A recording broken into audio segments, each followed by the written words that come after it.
quand tu es prêt à donner, ou bien quand tu veux vraiment servir Jésus, à un certain moment, tu es prêt à rentrer dans le ministère. Tu es prêt, vraiment, tu veux servir Dieu avec ton cœur. Il y a des moments là où on prie ici. Et la présence de Dieu est tellement forte que certaines personnes décident de dire à partir d'aujourd'hui, Seigneur, je vais te servir. J'ai compris le message. Pardonne-moi, je m'étais perdu.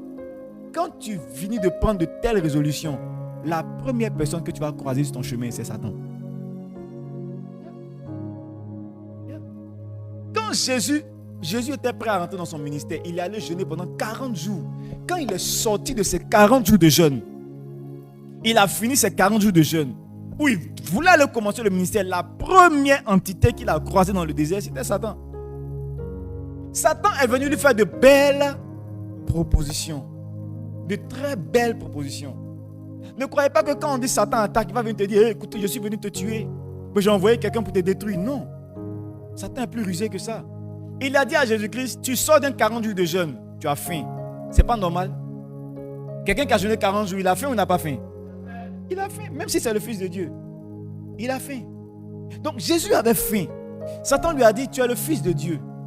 Tu sors d'un temps de jeûne. Il y a l'onction sur toi, il y a la puissance. Si tu es vraiment le Fils de Dieu, transforme les cailloux qui sont là, tu vois les cailloux là. Transforme ça en pain et puis mange. Quelle histoire d'aller au marché? Quelle histoire d'attendre que quelqu'un prépare pour toi? Tu as la puissance. Est-ce que cette proposition est mauvaise? Non, honnêtement. Que non, c'est Satan qui a dit, sors de ça. Quelqu'un vient te dire, tu as la puissance, transforme les cailloux en pain et puis mange. Est-ce que ça là, c'est mauvais? À première vue, ça semble être une très belle proposition. C'est comme quelqu'un qui décide d'entrer dans le ministère, de servir Dieu avec son cœur. Et à peine il est prêt à rentrer, il veut commencer une cellule de prière. On dit, frère, ton oncle vient de trouver un poste à la douane pour toi. Il a dit, waouh, la prière que j'ai faite a porté. Dieu a entendu mes prières. La grâce du travail est arrivée enfin.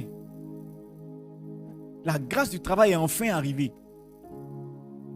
Où tu es prête à commencer le ministère, prête à t'engager dans le Seigneur. Tu as longtemps prié pour le mariage ne venait pas. Donc tu as mis maintenant tes yeux sur le ministère. Où tu es prête maintenant à t'engager avec Dieu.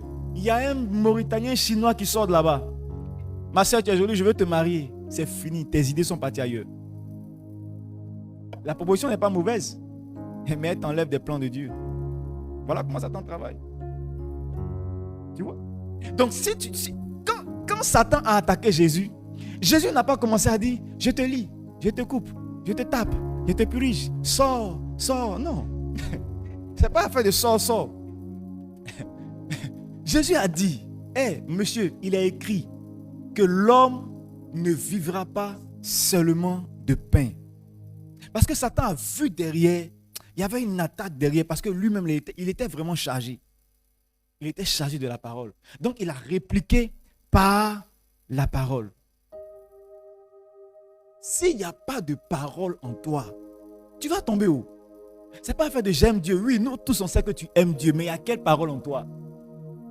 Tu crains Dieu. Oui, nous tous on sait que tu crains Dieu. Même Satan, même, il craint Dieu plus que toi. La Bible dit Satan craint Dieu, mais il tremble. Donc il craint Dieu aussi. Il sait qui il est. Mais il y a quelle parole en toi?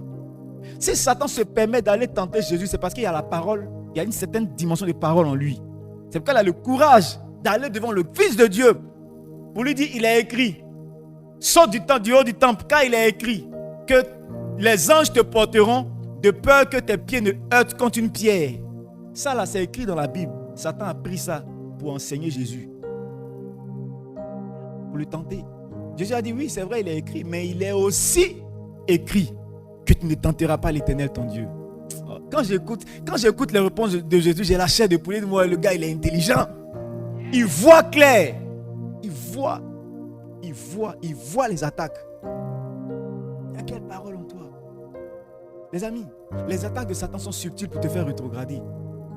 Tellement subtiles que la plupart des chrétiens ne s'en rendent pas compte. La simple raison qu'il n'y a pas de parole qui est remplie en eux. C'est pourquoi la méditation n'est pas négligeable. Les amis, tu veux marcher avec Dieu? Tu veux rester avec le Seigneur jusqu'à la fin de tes jours? Qui veut marcher avec Dieu jusqu'à la fin de ses jours?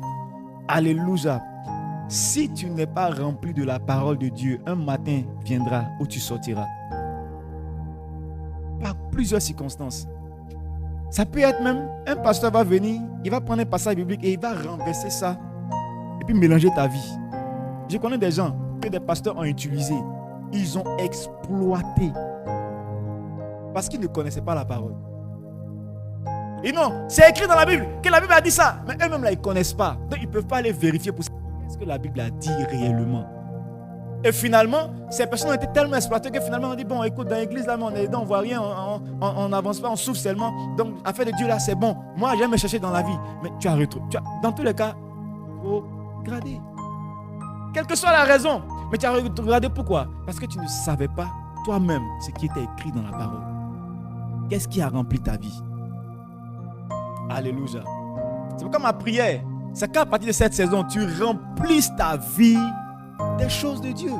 Tu remplisses ta vie de la parole. Ce que tu écoutes au quotidien détermine ce que tu deviens dans la vie. Ce que tu regardes au quotidien détermine ce que tu deviens dans la vie. Donc si tu passes ta journée à écouter les problèmes, à écouter... C'est pourquoi moi il y a des gens que je n'écoute plus. Des gens qui aiment trop exposer les problèmes. Quand ils m'appellent, je ne décroche pas leur appel. Parce que je ne veux pas exposer mon esprit à des problèmes à n'en point fini.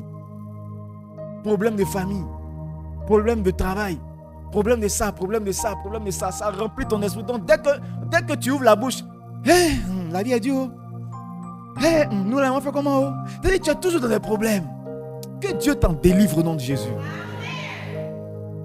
Pendant que tu es toujours dans les problèmes là, il y a des gens, ils sont heureux. Ce n'est pas parce qu'ils n'ont pas de problème. Ils sont heureux. Ils ont décidé d'être heureux. Ils ont décidé d'écouter de bonnes choses. Chaque matin, quand ils se lèvent, ils prennent la parole, ils lisent. Voit les merveilles du Seigneur, les bontés du Seigneur se renouvellent chaque matin. Et il déclare que les bontés de Dieu se renouvellent dans sa vie. Donc, à force d'écouter ce genre de paroles, quand les problèmes viennent, ils font retour à l'envoyeur.